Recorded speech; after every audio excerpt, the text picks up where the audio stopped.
우리 오늘부터는 칼빈주의 5대 강령을 공부할 겁니다. 여러분들이 잠들기 좋은 주제입니다. 커피 한 잔 꼭 가지고 오세요. 사탕 몇 개는 꼭 챙겨 오셔야 돼요.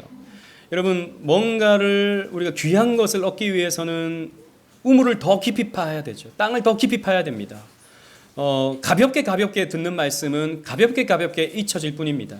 그러나 이런 말씀은 우리가 곱씹고 또 정리함을 통해서 튼튼히 채워가야 할 말씀이죠. 새겨가야 할 말씀이죠. 그래서 이 시간이 좀 힘든 시간일 수도 있지만 여러분 이 시간을 잘 또 배워가면 너무나도 유익한 그런 시간이 될 것을 확신합니다.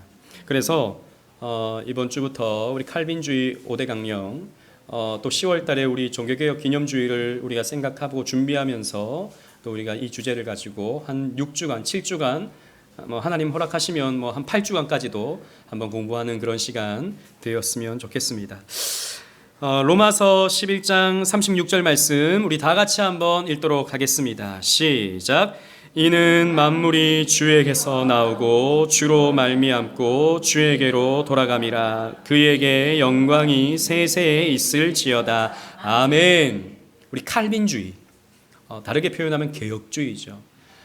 이 개혁신앙을 칼빈이 이렇게 체계적으로 정리했기 때문에 칼빈주의라고 이렇게 우리가 표현을 하긴 하지만 또 칼빈주의라 그러면 사람을 너무 높이는 것 같은 뉘앙스가 있어서 우리는 이 개혁주의라고 이렇게 부르게 됩니다. 이 개혁주의 사상을 잘 표현해주는 말씀이 있다면 이 로마서 11장 36절 말씀이에요. 만물이 주에게서 나온다. 이 세상 돌아가는 모든 일들은 다 하나님에게서부터 시작된다라는 것이죠. 그리고 주로 말미암는다. 주님으로 인해서 이 세상이 돌아간다. 그리고 주께로 돌아간다. 이 말은 결과되어진다라는 거예요. 시작과 진행과 끝이 다 하나님께서 주장하신다라고 하는 그런 말씀이 되는 것이죠. 그래서 영광은 오직 누구에게? 하나님께만 돌린다라는 것입니다. 여기에는 인간의 어떠함이 하나님의 영광에 영향을 미칠 수 없습니다. 그죠? 이 피조물의 어떠함이 하나님의 영광에 어떤 훼손을 가할 수가 없습니다. 하나님은 충만하시고 하나님은 충분하신 당신의 주권으로 말미암아서 이 세계를 완벽하게 만들어 가신다. 한마디로 말하면 하나님 주권 사상이죠. 하나님 주권 사상. 칼빈은 하나님 주권 사상을 강하게 외쳤습니다.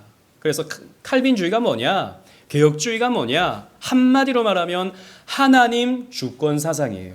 그러나 이걸 극단적으로 모든 것을 하나님이 하니까 우리는 가만히 있어도 된다. 이건 아니죠. 이건 칼빈주의를 오해하는 것입니다. 그래서 칼빈주의를, 개혁주의를 우리가 설명할 때 하나님 주권 사상과 인간의 책임을 동시에 강조하는 신앙 체계가 개혁주의고 칼빈주의다. 한번 자기의 말로 표현해 보실까요?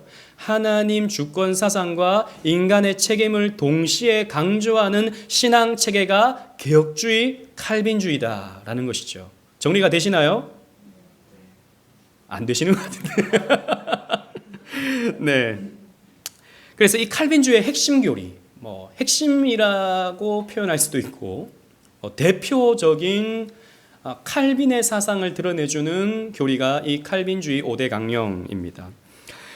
구원의 5대 교리라고 이렇게 표현을 하기도 해요. 우리 경양교회에서 신앙생활 하셨던 분들은 구역 공과에 구원의 5대 교리라고 하는 공과가 있었어요.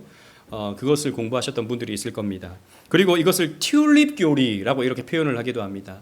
나중에 우리가 살펴보겠지만 이 5가지의 강령의 철자, 맨 앞 글자를 따내면 튤립이라고 하는 글자가 나오거든요. 그래서 튤립 교리라고 이렇게 표현을 하기도 하고, 그리고 5포인트, 5개의 요점을 가진다고 해서 5포인트라고 이렇게 표현을 하기도 합니다. 이것은 칼빈주의의 독특성, 다른 교파와 구별되고 차별되는 독특성을 보여주는 아주 중요한 교리입니다. 그래서 우리는 이 5포인트를 믿는가? 이것에 따라서 칼빈주의자인가가 결정되는 거예요. 이 5포인트를 받아들이지 못한다? 그러면 그 사람은 뭐 개혁주의자가 아닌 것이죠. 칼빈주의자가 아닌 것이죠. 복음주의자나 아니면 뭐 여러 가지의 다른 교파적인 입장을 가진 사람인 것이죠. 따라서 우리 교회는 우리는 개혁주의를 추구하지 않습니까? 개혁주의를 추구한다면 이 교리는 여러분들이 반드시 알고 있어야 된다라는 것이죠. 저는 중학교 1학년 때 수련회를 갔는데 이제 초등학교 6학년에서 중학교 1학년으로 올라가는 그 전국 SFC 수련회, 우리 파주의 신학교에서 수련회를 하는데 몇천 명이 모여서 그때 당시에 수련회를 하는데 그때 전체 특강이 튤립 교리였어요. 이 구원의 5대 교리. 그때는 뭐 이게 뭔지도 몰랐죠. 기억도 안 납니다. 뭘 들었는지. 나중에 지금도 제가 가지고 있거든요. 그때 수련회 팜플렛을 보니까 이걸 우리가 배웠더라고요. 제가 배웠더라고요. 그러니까 나중에 제가 이것을 받아들이는데 어렵지 않았던 이유가 어릴 때, 중학교 때, 그때부터 제가 이걸 들었기 때문에 나중에 이것을 좀 쉽게 받아들이지 않았을까. 그리고 이것을 더 흥미롭게 받아들이지 않았을까. 그렇게 생각이 됩니다. 그래서 하준이는 참 복된 하준이에요. 중학교 1학년 때 지금 이걸 배우고 있잖아. 더 디테일하게 배우고 있어요. 예하는 더 복되지. 초등학교 5학년 때, 4학년인가? 4학년 때부터 내가 우리 유건이가 몇 학년이지 헷갈려요. 이때부터 이 구원의 5대 교리를 배우고 이 칼빈주의 5대 강령을 배운다는 것은 엄청난 복된 거예요. 나중에 이걸 지금은 다 이해 못할 거예요. 그런데 앞으로 또 배우고 또 배우잖아요. 그러면 쭉쭉 받아들일 수 있다고요. 그래서 우리 아이들이 이 자리에 있는 거 너무 귀한 거예요. 오늘은 이 교리의 역사적인 맥락과 이 교리의 개요에 대해서 함께 공부해 보도록 하겠습니다. 개혁교회를 이끌어가던 칼빈이 55세의 나이로 소천합니다. 그리고 40년이 지나가요. 1603년 네덜란드에서 한 사건이 발생하게 됩니다. 정부 관리 출신의 신학자인 코른헤르트라고 하는 사람이 관용이라는 것을 주장하면서 칼빈주의를 담고 있는 요리문답서, 우리 새벽에 공부했죠. 이 하이델베르크 요리문답을 이 사람이 보면서 여기에는 좀 문제가 있다라는 생각을 하기 시작했어요. 이 하이델베르크 요리문답은 우리 신앙에 아주 유해한 내용을 담고 있다라고 하는 생각을 이 코른헤르트가 하기 시작했던 것입니다. 그래서 하나님 주권 사상과 예정 요리에는 뭔가 문제가 있다라고 하는 생각을 하면서 테스트라는 책을 썼습니다. 이 사람이 테스트라는 책을 쓰면서 그러니까 시험해 봐야 된다는 겁니다. 이게 진짜 진리인지 아닌지 시험해 봐야 된다라는 거예요. 칼빈주의가 당시의 주류 신학이었던 네덜란드에서 지금 우리가 지금 믿고 따르고 있는 칼빈주의가 과연 진리인지 아닌지 한번 테스트를 해봐야 된다라고 이 코른헤르트는 주장을 했던 것입니다. 이 칼빈 사상에 대해서 여러 가지의 의문을 품었는데요. 이 사람은 나름 납득이 되는 그런 문제 제기를 했어요. 첫 번째는 역사적으로 문제가 있다. 칼빈주의는 역사적인 문제를 갖는다라고 했어요. 여러분 우리 지금 멀티미디어적인 지금 우리 강의라고 제가 지금 노트도 하고 있어요. 이 위에서 역사적으로 칼빈과 같은 예정론을 주장했던 사람이 없다라는 겁니다. 이건 기독교 2000년의 주요 신학이 안 된다라고 봤던 거죠. 그러니까 하나님이 창세전에 사람들을 선택하시고 그 사람들만 구원받는 이런 주장은 역사적으로 없었다라고 코른헤르트는 주장을 했습니다. 문제 제기를 했던 것이죠. 근데 이건 코른헤르트의 무지에서 시작된 생각이었어요. 여러분 초대교회에 유명한 신학자가 있었습니다. 그리고 예정을 주장했던 유명한 신학자가 있었습니다. 누굴까요? 목사님 그런 걸 나한테 물어보면 어떡합니까? 아우구스티누스. 초대교회 그러면 아우구스티누스. 초대교회 신학을 정립한 아우구스티누스. 사실 칼빈은요 아우구스티누스의 신학으로 돌아가는 거였어요. 그러니까 이 로마 카톨릭의 신학은 칼빈의 예정론과는 달랐죠. 그러니까 오랜 시간 동안 교회는 이 정통 예정론을 잊어버리고 있었던 겁니다. 그런데 이 코른헤르트는 칼빈의 신학이 역사 속에 없었다라고 이렇게 주장을 했던 것이죠. 그리고 두 번째로는 교리적인 문제 제기를 합니다. 교리적인 문제. 예를 들자면 하나님이 칼빈의 주장에 의하면 구원받을 자를 택하시고 또 유기될 자를 정해놓으셨다. 이게 뭐죠? 이중 예정입니다. 택자와 불택자를 다 정하셨다. 이중 예정. 선하신 하나님이 어떻게 믿지 않도록 작정할 수 있는가? 그분이 과연 의로우신 하나님인가? 이건 교리적으로 문제가 있다라고 코른 헤르트는 주장을 했어요. 사실 우리가 갖는 일반적으로 상식적으로 생각할 수 있는 문제 제기를 코른 헤르트는 한 거예요. 그럼 앞뒤가 안 맞다라고 봤던 것이죠. 세 번째는 실천적으로도 문제가 있다. 뭐냐면 만약에 예정론, 칼빈의 예정론을 믿고 따른다면 전도할 필요가 없다라는 겁니다. 택자는 어차피 구원받을 것이고 불택자는 어차피 지옥으로 떨어질 것인데 전도 뭐 하려고 하느냐라는 겁니다. 그래서 칼빈의 예정론은, 칼빈의 하나님 주권 사상은 많은 문제를 담고 있다라고 코른 헤르트는 주장을 했던 것입니다. 이 소식을 들은 칼빈의 제자 베자, 이 베자는 당시에 제네바 아카데미, 제네바의 개혁주의 신학교가 있었습니다. 제네바 아카데미라고 하는 칼빈이 세웠던 학교예요. 그 학교의 교장이 베자였습니다. 이 사람은 칼빈의 제자였어요. 칼빈의 직속 제자였습니다. 이 사람이 지금 네덜란드에 이런 문제 제기가 있다라고 하는 소식을 듣고 분개했던 것이죠. 그래서 오래전부터 알고 지내던 자신의 제자, 그러니까 제네바 아카데미에 와서 유학을 와서 스위스로 유학을 와서 개혁주의를 공부하고 네덜란드 레이든 대학에서 교수를 하고 있던 야코프스 알미니우스. 이 알미니우스는요, 개혁주의를 공부했던 사람입니다. 칼빈 신학을 공부했던 사람이에요. 스위스 제네바의 유학파였습니다. 베자에게서 공부한 사람이에요. 그러니까 정통의 그 가르침을 받았던 사람이에요. 그래서 믿으니까 베자가 지금 네덜란드에 이런 문제가 지금 발생했다고 하는데 알미니우스, 당신이 이 진상을 한번 알아보고 그리고 이 코른 헤르트의 주장에 당신이 반박을 좀 해라 라고 이렇게 요청을 하게 됩니다.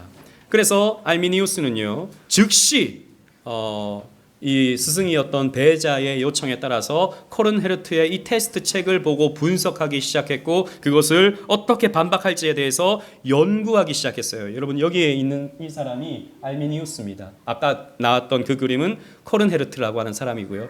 알미니우스는 여러분 굉장히 잘생긴 사람이에요. 그러니까 외적으로도 굉장히 매력 있었던 사람입니다. 우리가 봤을 때는 머리가 좀 벗겨져가지고 안 그런데요, 동의할 수 없는데요 라고 여러분은 생각할지 모르겠지만 외적으로나 성품적으로나 굉장히 매력이 있었고 사람들에게 호감을 주는 그런 사람이 알미니우스였습니다. 그래서 이 코른 헤르트의 책을 알미니우스가 읽어봐요. 그런데 역사는 참 아이러니합니다. 이 칼빈 신학을 공부했던 알미니우스가 코른 헤르트의 책을 읽어보는데 오히려 코른 헤르트의 주장이 맞다라고 하는 생각을 갖게 돼요. 아 그렇네. 나는 이때까지 그냥 무조건 칼빈주의가 맞다라고 생각하고 그냥 믿고 따랐는데 이 사람의 책을 읽어보니까 훨씬 더 납득적이네. 여러분 그렇잖아요. 하나님이 다 하셔. 그냥 믿어. 예정론 우리 잘 이해 안 되잖아요. 하나님이 뭐 다 정해놓으셨는데 그럼 내 삶은 뭔가? 나는 로봇인가? 그건 또 아니라 그러는데 그럼 도대체 이게 뭔가? 직관적이지 않잖아요. 칼빈 신학은 직관적이지 않아요. 모호함이 있습니다. 그러다 보니까 설명하기가 굉장히 어려워요. 하나님의 주권과 인간의 책임의 그 관계를 설명하는 것은요, 인간의 논리로, 인간의 말로 설명할 수가 없어요. 그런데 이 코른 헤르트의 주장을 딱 들어보니까 굉장히 직관적인 거예요. 딱 와닿는 거예요. 그렇지. 우리가 왜 그러면 전도를 해? 어차피 다 정해진 거라면? 이런 생각을 하면서 감동을 받았던 것이죠. 그래서 이 알미니우스가요, 코른 헤르트의 주장에 동조를 하기 시작합니다. 그러니까 베자가 어떻겠습니까? 황당하죠. 아니 지금 믿던 알미니우스에게 좀 진상을 알아보고 연구 좀 하라고 반박 좀 하라고 이렇게 오더를 내렸는데 오히려 그 코른 헤르트의 주장에 동조를 하고 있으니까 얼마나 황당합니까? 그래서 또 다른 제자 고마루스라고 하는 고마루스 하는 레이든 신학교, 당시에 이 네덜란드의 개혁주의 신학교였던 레이든 신학교의 교수였던 고마루스, 똑같은, 그러니까 레이든 신학교의 교수예요. 알미니우스도 교수고 고마루스도 교수입니다. 이 사람이 칼빈주의를 반박해 줄 것을, 칼빈주의 입장에서 반박해 줄 것을 또 요청을 합니다. 그래서 고마루스와 알미니우스가 논쟁을 하기 시작해요. 그런데 고마루스는 이게 참 그래요. 외모가 좀 중요합니다, 여러분. 고마루스는 외적으로 별로 매력이 없었어요. 그리고 고마루스는요, 좀 논리가 빈약했습니다. 이런 거죠. 그냥 믿어. 성경이 말하고 있잖아. 뭘 더 설명을 해. 그냥 믿으세요. 왜 의심합니까? 믿음 없습니까? 믿음 없으면 지옥 가는데. 믿으세요, 그냥. 고마루스는 이런 식으로 반박을 합니다. 그런데 알미니우스는 논리를 가지고 반박을 하는 거예요. 딱. 아니, 이렇게 되면 이렇게 되는 거 아니야. 저렇게 되면 이렇게 되는 거 아니야. 딱딱 상담 농법에 따라서 논쟁을 하는 거예요. 그래서 당시에 어떤 신학적 이슈에 따라서 레이든 대학에서 대단한 논쟁이 일어났는데, 고마루스와 알미니우스의 논쟁이 일어나는데, 그걸 지켜보는 사람들의 마음이 어디로 갑니까? 알미니우스 쪽으로 기울어지기 시작합니다. 왜? 설명이 되니까, 납득이 되니까. 그래서 많은 사람들이 알미니우스의 주장에 동조를 하기 시작합니다. 그리고 알미니우스는요, 죽게 돼요. 죽은 지 1년 후에 1610년에 이 문제가 다시 역사 속에서 대두가 되는데요. 알미니우스를 추종하던 사람들, 즉 알미니안주의자들입니다. 알미니아니스트. 우리는 이들 알미니안주의자들이라고 말합니다. 그리고 알미니우스의 주장을 알미니안주의라고 말해요, 우리는. 이 알미니우스를 따르는 42명의 목사들이 알미니우스의 가르침에 근거하여 5대 주장을 항의문 형태로 네덜란드 정부에 제출을 하게 됩니다. 한번 정부가 이 문제를 판단해 달라라는 겁니다. 당시는 기독교 국가니까 네덜란드가 정부에서 이 문제를 한번 다뤄달라라고 요청을 하게 됩니다. 그게 5가지의 항론이었어요. 항론. 5대 항론입니다. 알미니안주의자들의 5대 항론. 1항을 한번 제가 읽어볼게요. 여러분 잘 들어보시고 과연 이 말이 맞는지 틀리는지 여러분들이 한번 판단해 보세요.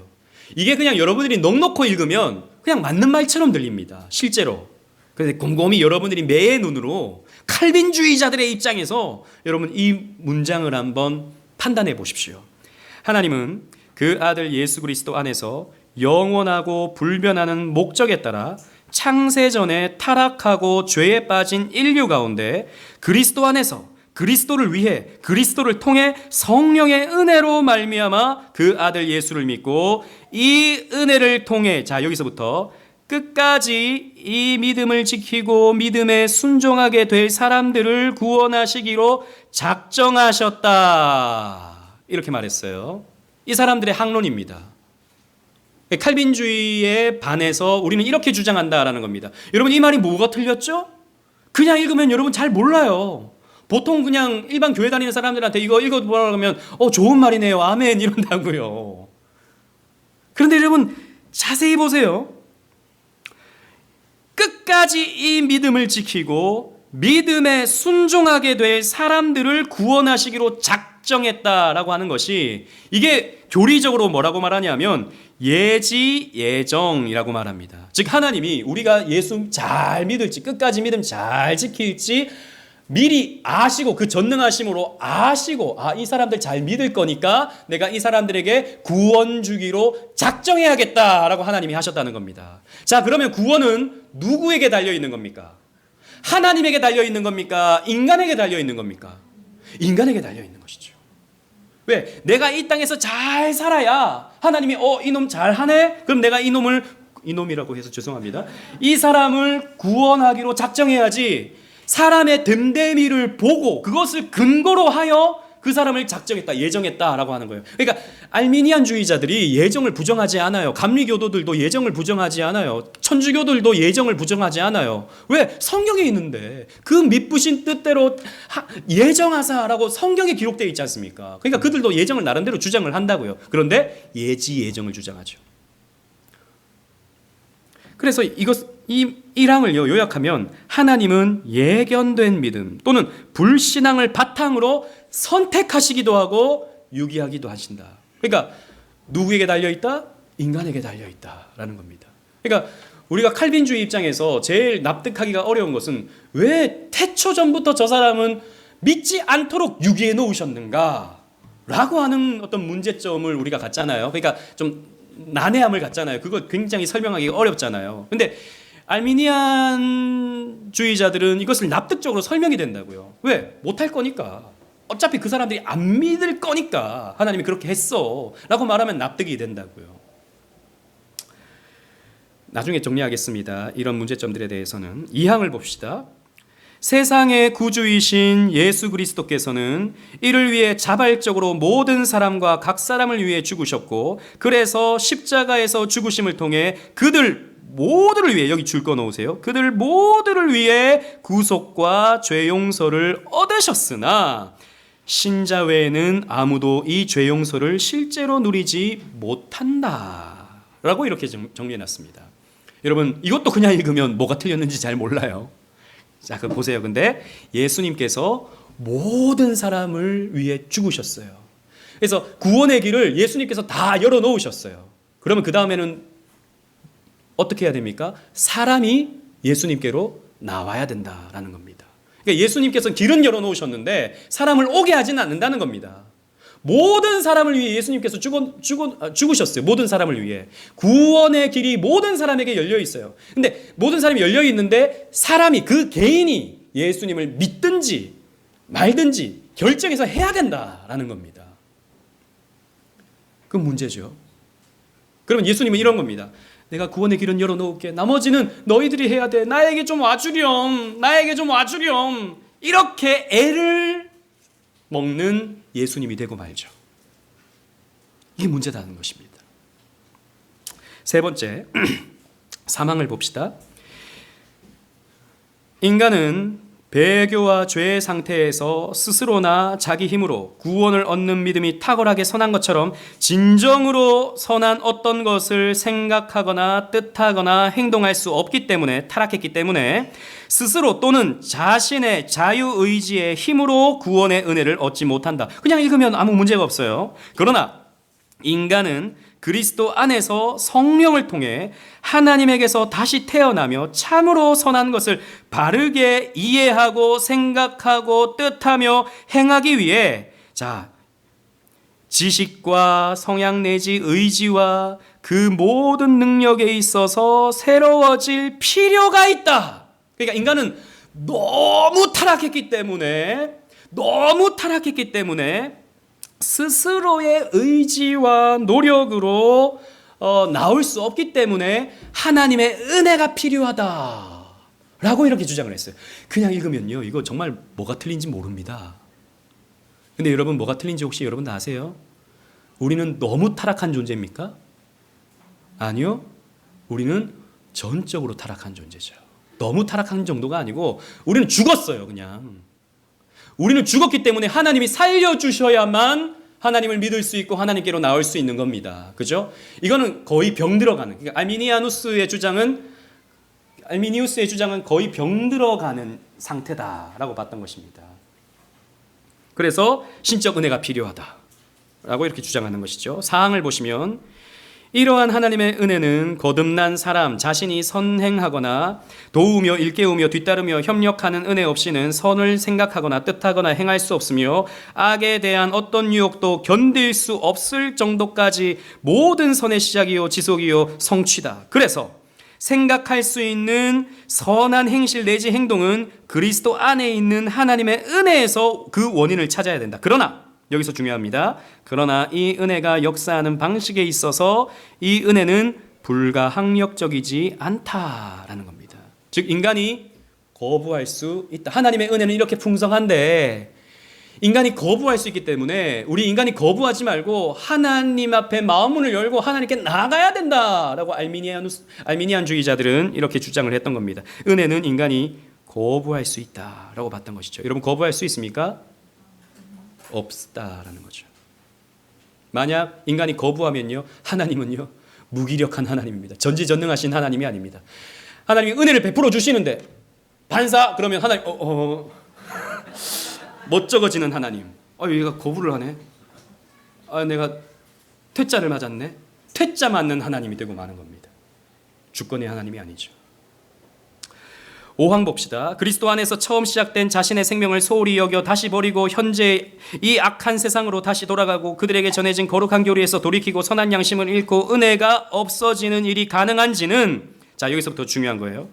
우리 스스로 마음에 충분한 확신을 가지고 가르치기 전에보다 구체적으로 성경의 근거에서 판단해야 된다. 그러니까 인간이 믿음을 잃어버릴 수 있는지 없는지에 대해서는 잘 모르겠다.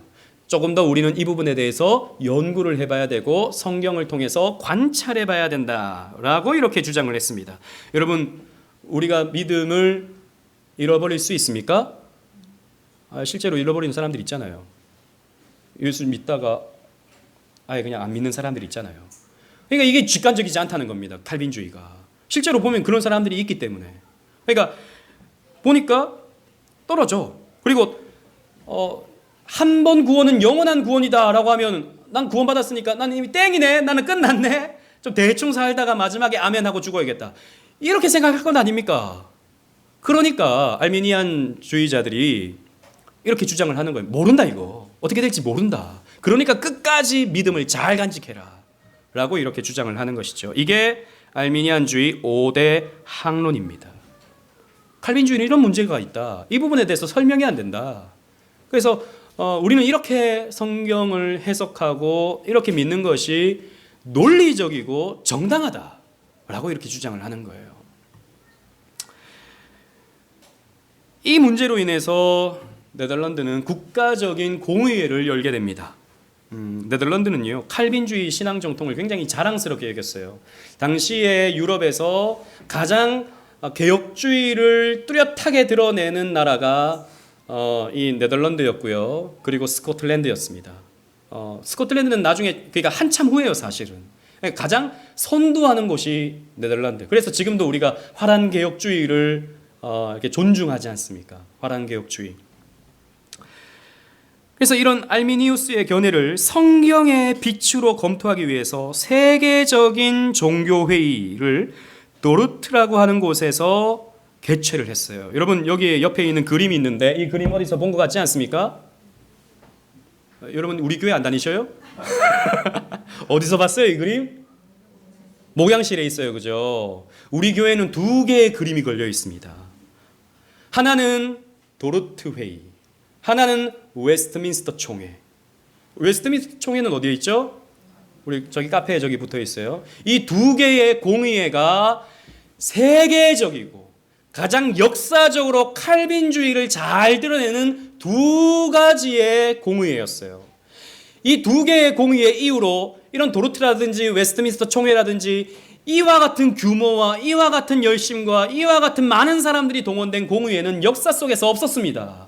그래서 우리는 지금도 도르트 회의와 웨스트민스터 총회를 우리는 존중하고 그 가르침을 따르는 것이죠.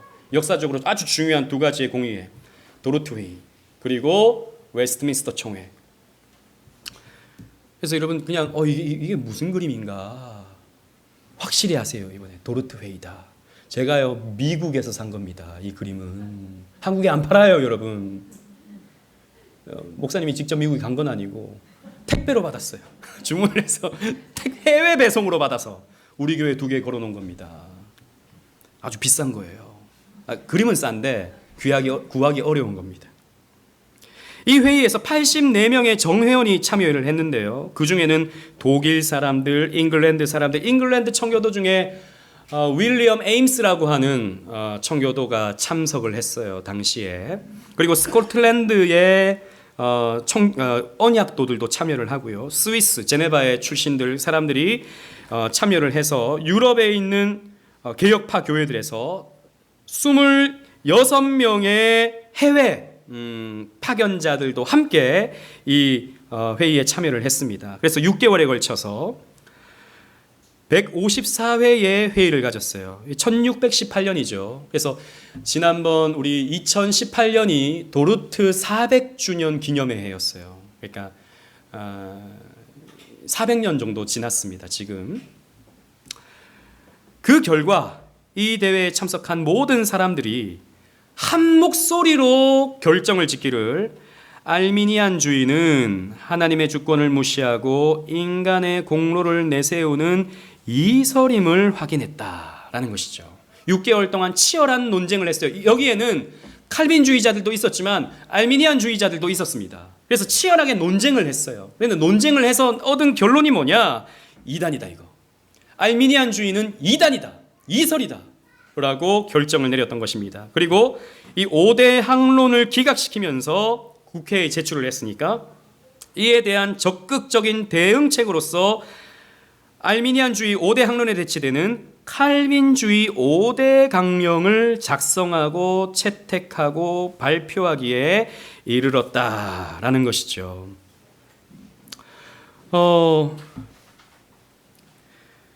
그래서 알미니안주의는요 정죄를 받고 주모자는 처형되었습니다. 여러분 이때 당시는 무시무시했어요.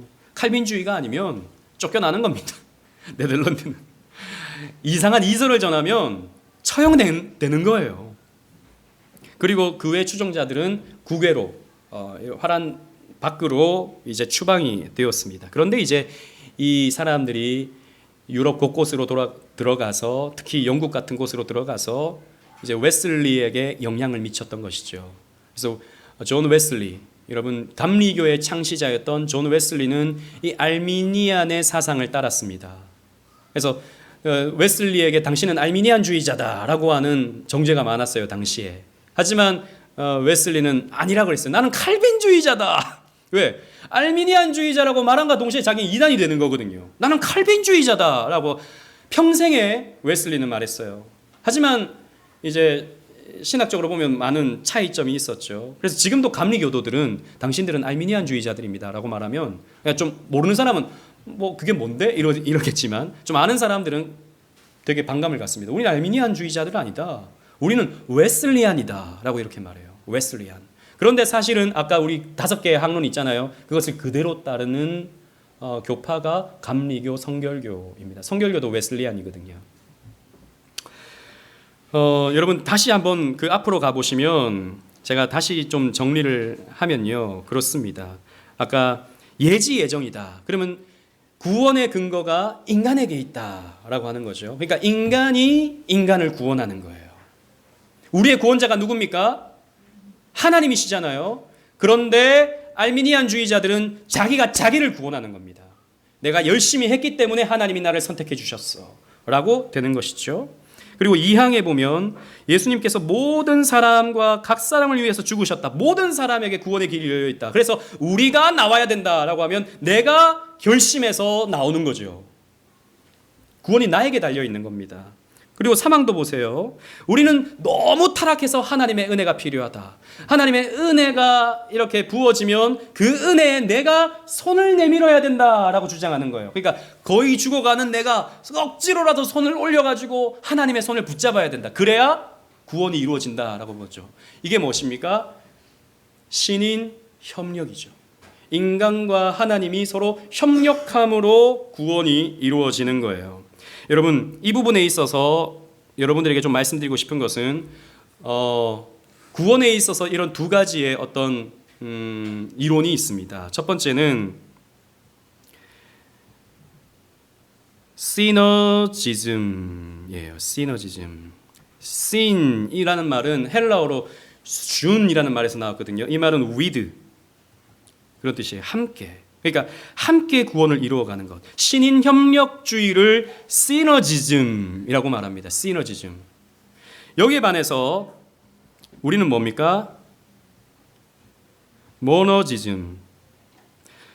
모노. 여러분 모노 스테레오 알죠? 모노는 아무튼 소리가 한쪽에서만 나와요. 스테레오는 뭐죠? 이렇게 나와요. 양방향으로 나오는 게 스테레오잖아요. 똑같은 겁니다. 이 스테레오의 스자가 여기서 나오는 거예요. 그 헬라어 슌에서. 시너지즘이라는 말은 하나님과 우리가 협력해서 구원이 이루어진다. 이게 바로 알미니안주의입니다. 그러나 우리는 모노지즘, 단일성, 구원에 있어서 단일성, 하나님께서 우리의 구원을 시작하시고 진행하시고 마무리하신다라는 것이죠. 그래서 우리는 이 사망을 거부하게 되는 것입니다. 또 사항을 보시면 인간이 하나님의 은혜를 거절할 수 있다.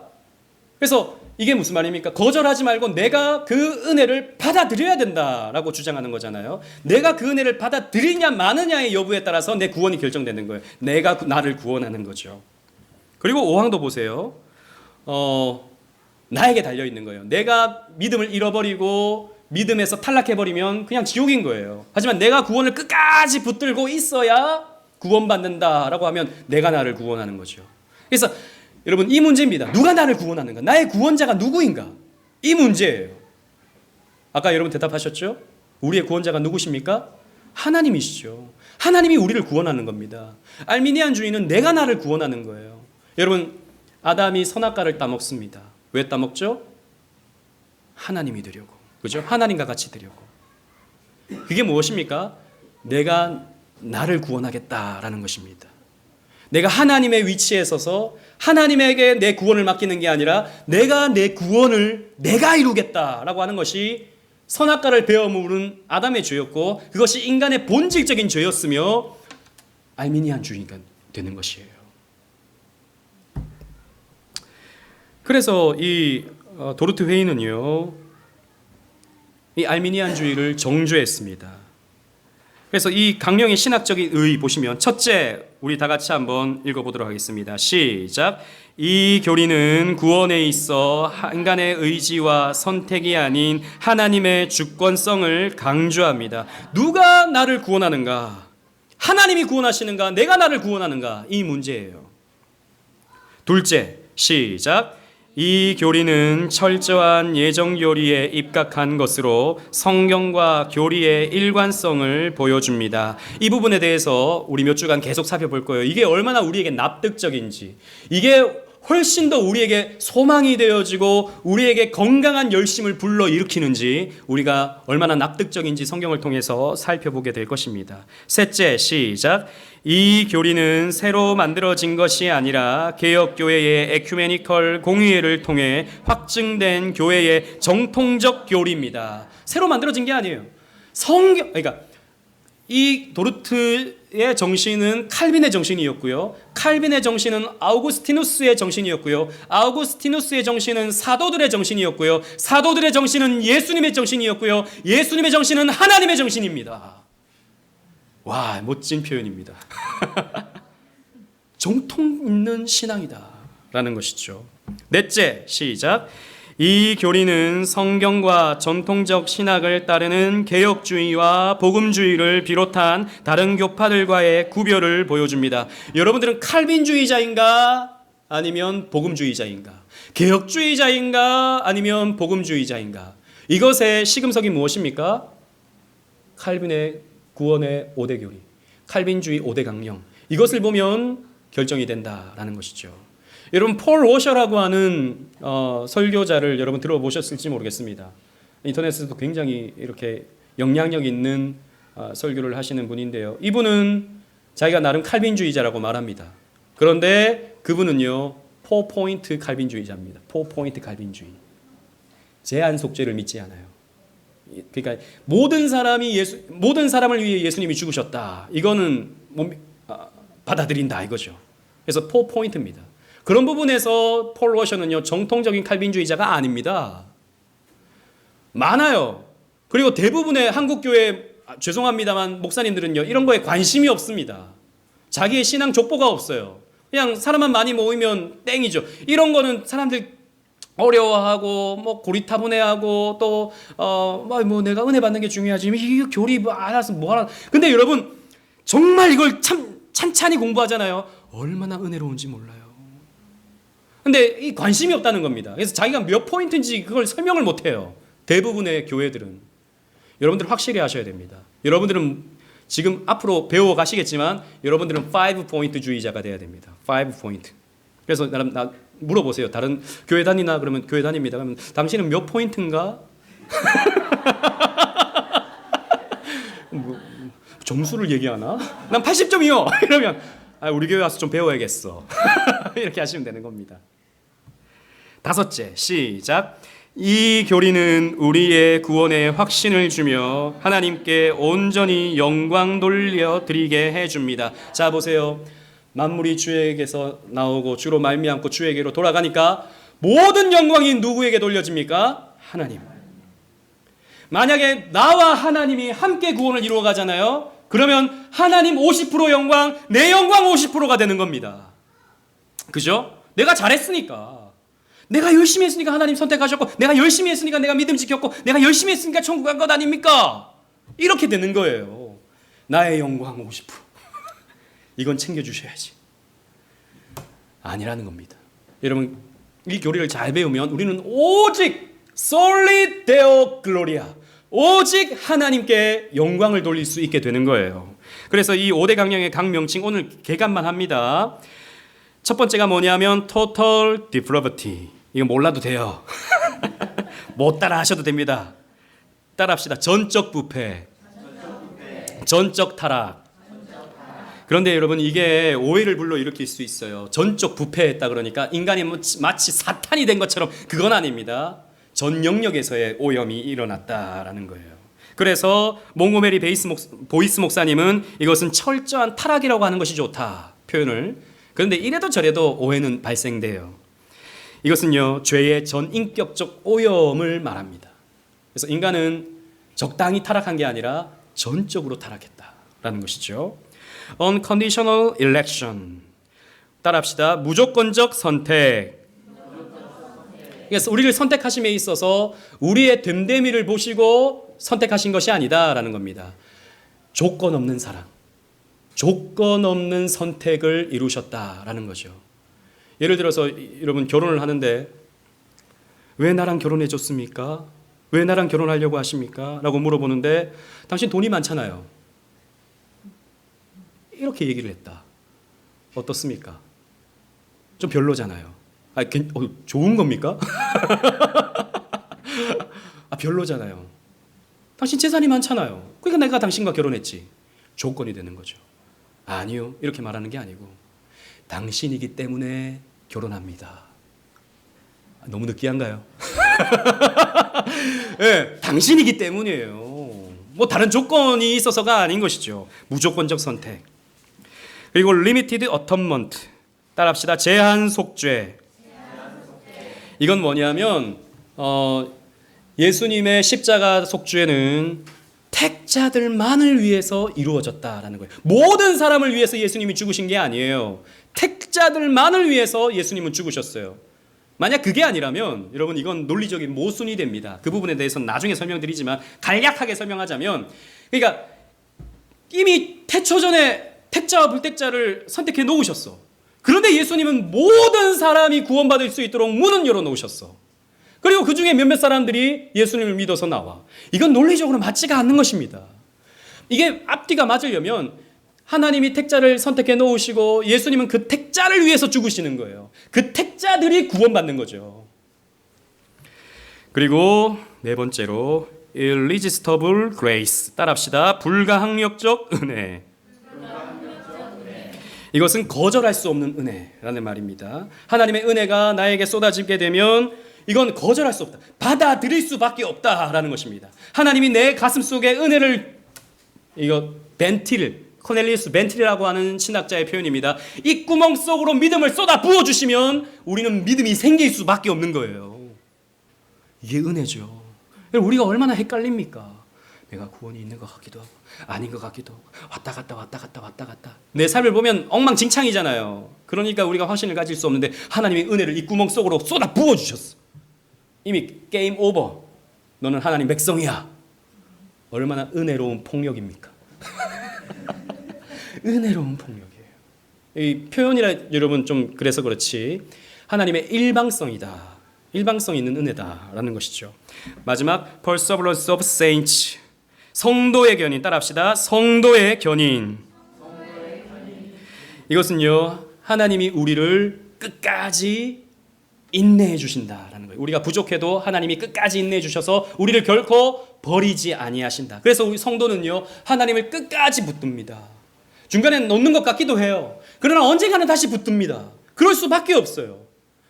그래서 우리의 구원은 보장된 구원이다 라는 것이죠.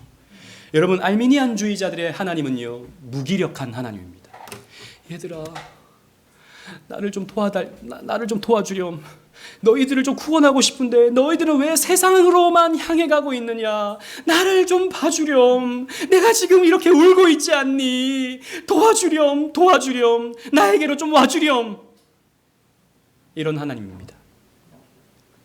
이런 하나님은 우리가 하나님을 긍휼히 여길 수 있죠. 하나님 불쌍하시군요. 제가 하나님 좀 도와드리겠습니다. 이게 알미니안주의입니다. 칼빈주의는 뭐죠?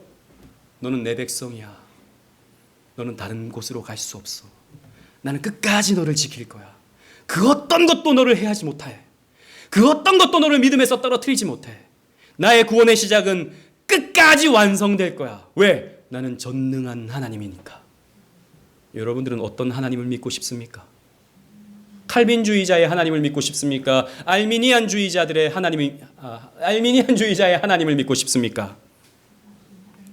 답은 하나입니다. 칼빈주의의 하나님을 믿는 것이죠. 그래서 스펄전 목사님은 나는 구원을 보장 못하는 하나님을 나는 전할 수가 없다라고 했어요. 구원을 보장하지 못하는 하나님을 내가 어떻게 믿느냐? 그 하나님을 어떻게 전할 수 있느냐? 라고 스펄전 목사님은 외치셨습니다. 그분은 칼빈주의자였거든요. 보장되는 구원, 확실한 구원, 헷갈리지 않는 구원, 이것이 우리에게 주어지는 것입니다. 그래서 앞으로 몇 주간 동안 이 내용을 찬찬히 함께 살펴보면서 더 큰 은혜를 받는 저와 여러분들 되시기를 주님 이름으로 축원합니다. 아멘.